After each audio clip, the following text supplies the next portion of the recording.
ಬಂದು ಕಣೆ ಮೇಘನ ಇದ್ರಲ್ಲಿ ಬಂದು ಇಲ್ಲಿ ನಡ್ಕೊಂಡು ಹೋಗ್ತಾ ಇದೀವಿ 2 ಕಿಲೋಮೀಟರ್ ಅಷ್ಟೇ ಹೋಗ್ಬೋದು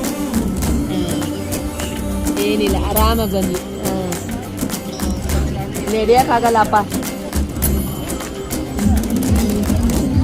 ಅವ್ನು ಹೆಲಿಕಾಪ್ಟರ್ ಬಂದೇ ಅಂದಂತಪ್ಪ ಪಟ್ಟಿಗೆ ಫೋನ್ ಮಾಡಿದ್ದಂತೆ ಅವಳಿಗೆ 3 ಗಂಟೆಗೆ ಸಿಕ್ಕೈತೆ ಗಿರ್ಜಲ್ಲಿ